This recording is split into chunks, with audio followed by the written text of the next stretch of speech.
성도 여러분 안녕하십니까? 충성앞에서 온 이원구입니다. 자, 오늘 또 하루 또 잠시 잠깐이나마 또 우리의 마음을 씻겨주는 단비가 내렸습니다. 이 시간 우리 성령 하나님께서 함께 하셔서 주님의 음성으로 이 시간 우리의 모든 것들을 씻고 또 하나님의 마음으로 또 예수 그리스도의 심정으로 또 우리의 모든 것을 새롭게 되새기는 시간 되시길 간절히 소망합니다. 자, 우리 요즘에 흔히들 하는 말이 있죠. 조물주 위에 건물주라는 말이 있습니다. 그리고 이것을 많은 사람들이 체감하면서 살고 있죠. 오늘 이 시간 정말 내 안에 집주인, 건물주는 누구로 삼아야 하는지 우리 하나님의 말씀을 통하여 우리 함께 은혜를 나누고자 합니다.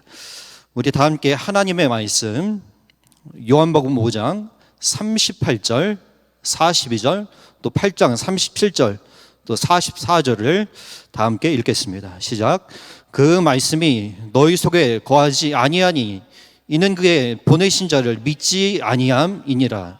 다만 하나님을 사랑하는 것이 너희 속에 없음을 알았노라. 나도 너희가 아브라함의 자손인 줄 아노라. 그러나 내 말이 너희 속에 있을 곳이 없으므로 나를 죽이려 하는도다. 너희는 너희 아비 마귀에게서 났으니 너희 아비의 욕심을 너희도 행하고자 하느니라. 저는 처음부터 살인한 자요 진리가 그 속에 없으므로 진리에 서지 못하고 거짓을 말할 때마다 제 것으로 말하나니 이는 저가 거짓말장이요 거짓의 아비가 되었음이니라. 아멘.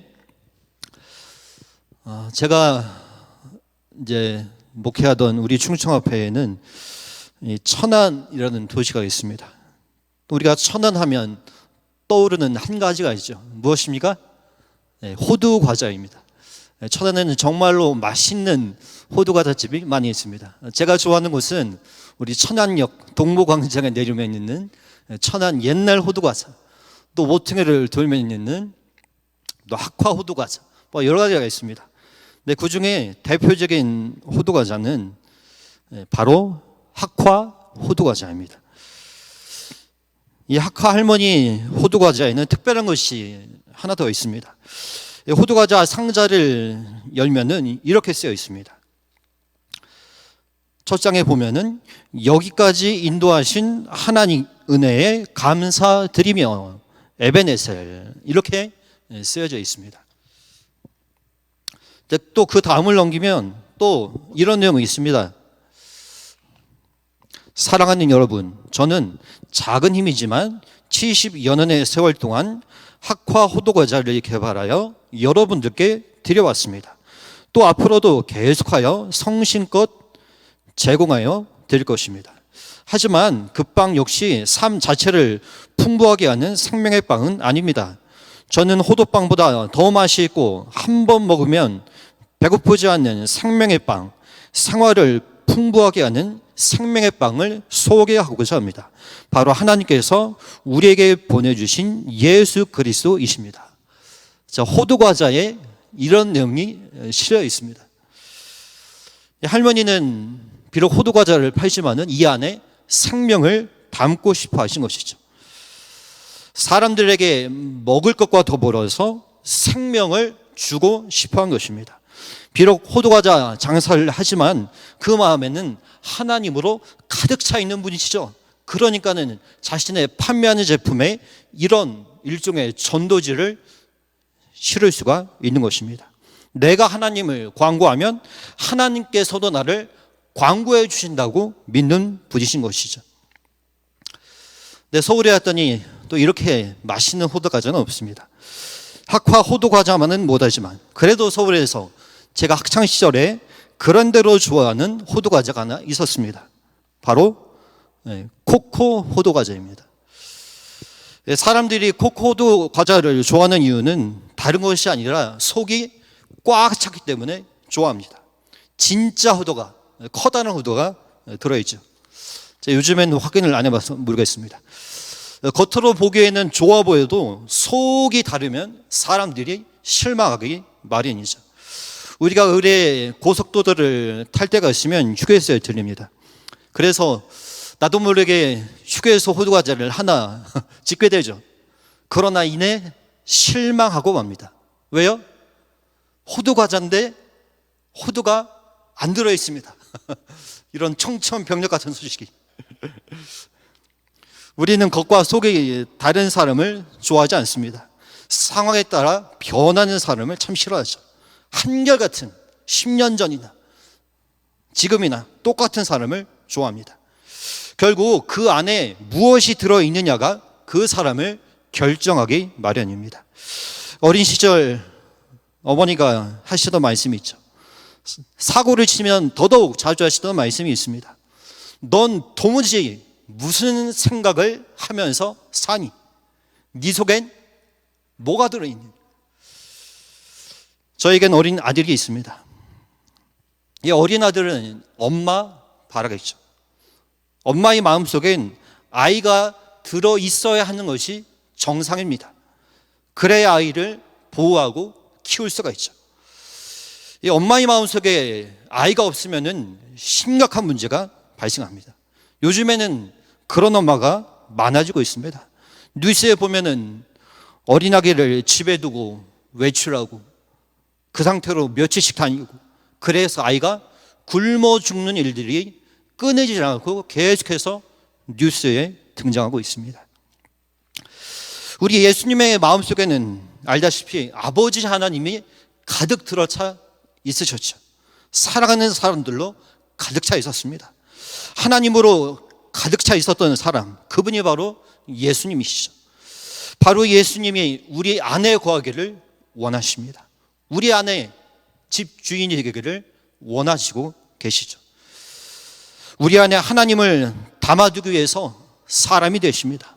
사람도 그 안에 하나님을 모실 수 있다는 것을 친히 보여주시고자 하신 것이죠. 요한복음 10장 38절에 보면 우리의 모범 되신 예수님께서 아버지께서 내 안에 계시고라고 말씀하십니다. 내가 행하거든 나를 믿지 아니할지라도 그 일은 믿으라. 그러면 너희가 아버지께서 내 안에 계시고 내가 아버지 안에 있음을 깨달아 알겠다고 말씀하십니다. 우리와 함께 거하시겠다고 말씀하시죠. 우리 속에 계시겠다고 말씀하십니다. 그는 진리의 영이라 세상은 능히 그를 받지 못하나니 이는 그를 보지도 못하고 알지도 못합니다. 그러나 너희는 그를 아나니 그는 너희와 함께 거하시며 또 너희 속에 계시겠음이라고 우리에게 말씀합니다. 우리 남녀가 사랑하면서 편지를 주고받을 때 그 편지의 내용은 알다시피 어떤 내용입니까? 온갖 미사여구를 통하는 나는 이렇게 당신을 사랑하오, 이런 내용으로 가득 차 있죠. 나쁜 내용은 없습니다. 그 편지에 이미 그 마음 안에 사랑만 가득 들어차 있기 때문에 사랑스러운 말만 할 수밖에 없는 것이죠. 나쁜 말이 나올 수가 없는 것입니다. 그런데 그렇게 살아가는 사람들이 결혼하여 아이들까지 낳은 지금은 사랑이 더 넘쳐야 하는데 현실은 어떻습니까? 손편지 한 장 안 쓴 지 오래된 우리 자신을 발견하고 있죠. 마태복음 23장 27절에는 이런 말씀을 주십니다. 함께 읽겠습니다. 시작. 화 있을진저 외식하는 서기관들과 바리새인들이여, 회칠한 무덤 같으니 겉으로는 아름답게 보이나 그 안에는 죽은 사람의 뼈와 모든 더러운 것이 가득하도다. 예수님께서는 당시 종교 지도자들을 회칠한 무덤이라고 표현하십니다. 회칠한 무덤은 알다시피 겉은 화려하죠. 하지만 그 안에는 죽은 뼈들만 가득할 뿐입니다. 우리도 살다 보면은 겉은 정말 멀쩡한 사람들이 많이 있죠. 화려한 모습의 사람들을 쉽게 찾아볼 수 있습니다. 하지만 조금만 자세히 그 사람의 인생을 들여다보면 안타깝게도 속은 메말라 있는 사람들이 정말로 많은 시대에 우리가 살고 있습니다. 그래서 안타깝지만 인생에서 가장 화려한 시기인 10대, 20대, 30대, 사망률 1위가 무엇입니까? 자살입니다. 10대, 20대, 30대 사망률 1위 자살. 우리는 죽은 사람을 위해서 그 비석을 세우려고 엄청난 돈을 들이지만 그 주변에 도움이 필요한 가난한 자들에게는 아무런 관심이 없는 사람들이었습니다. 종교적 형식주의에 빠진 사람들에 대한 경고의 말씀을 우리에게 주시죠. 하루는 예수님이 지나가시다가 무화과 나무를 보게 되십니다. 기름진 땅에 뿌리 내린 잘 자라 화려한 무화과 나무를 보시고 가까이 다가가시죠. 그 자리에서 영양분을 빨아들여 열매로 꽉 찬 나무이길 기대하면서 가십니다. 함께 읽겠습니다. 시작. 멀리서 잎사귀에 있는 한 무화과 나무를 보시고 혹 그 나무에 무엇이 있을까요? 가셨더니 가서 보신즉 잎사귀 외에 아무것도 없더라. 이는 무화과의 때가 아님이라. 생명이 풍성한 자리에 자리 잡았다면, 그 좋은 땅에서 자랐다면 그 안에 생명으로 가득 차는 것이 당연합니다. 수고와 노력, 헌신과 봉사로 흐르는 땀방울로 키워냈기에 그 안에 소실이 있기를 기대하는 것은 당연한 것이죠. 하지만 안타깝게도 그 안이 비어 있습니다. 열매가 없습니다. 좋은 땅에 심겨서 속이 비어 있는 것이죠. 다른 나무가 그 자리에 있었다면 분명 풍성한 열매를 맺었을 텐데 그 생명력이 낭비된 것입니다.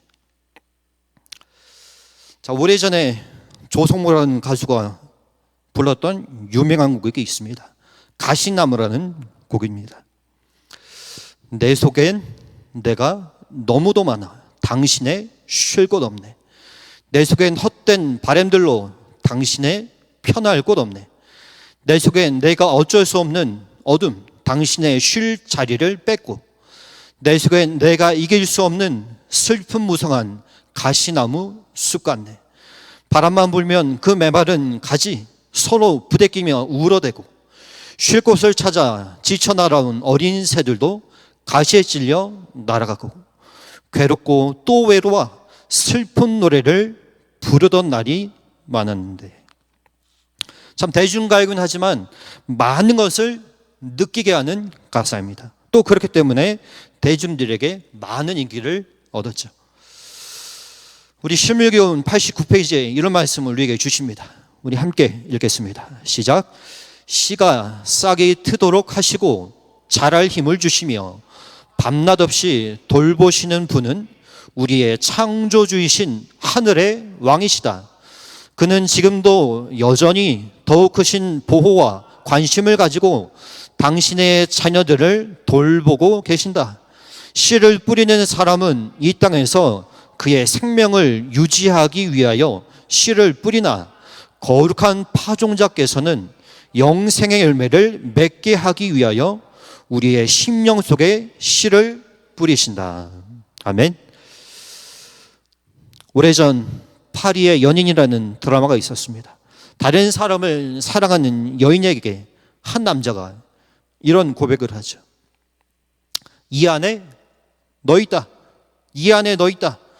네 마음속에 누가 있는지 모르지만 내 마음속에는 네가 있다.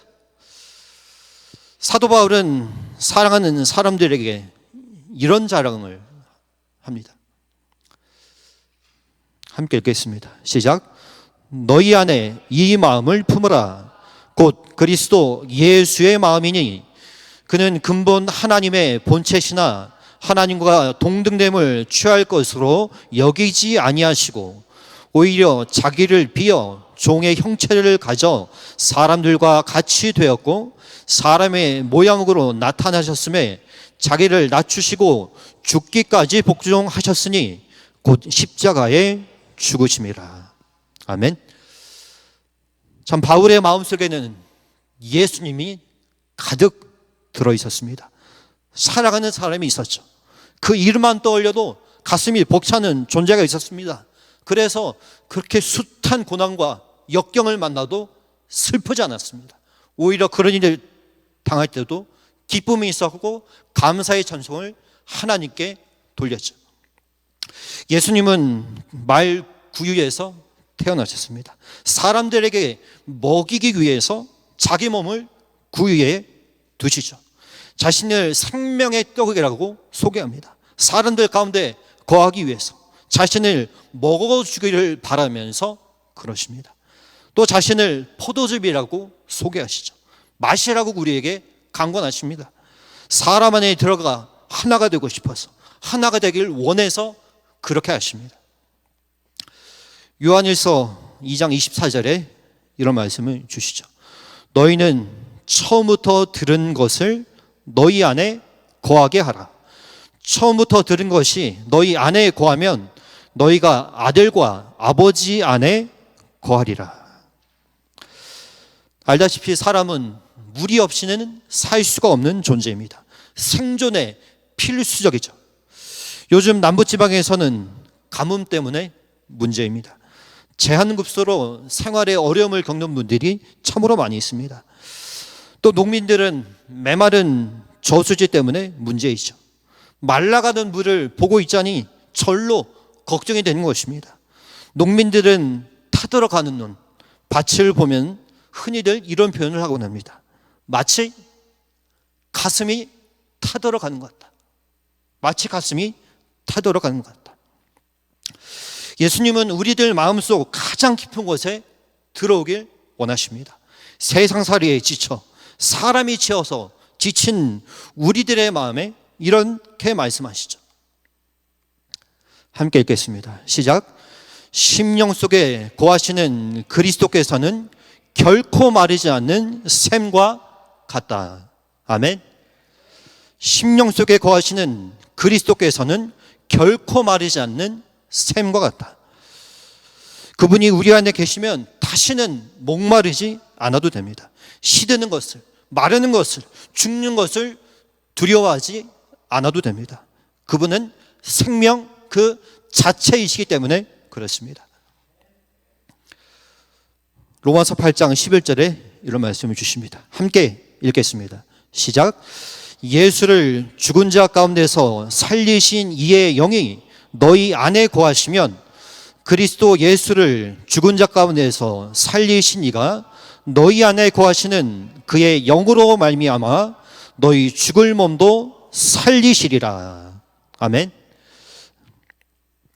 그분이 마음속에 들어오시면 비록 그 사람이 다 죽어갈지라도, 가망이 없어 보일지라도 살게 됩니다.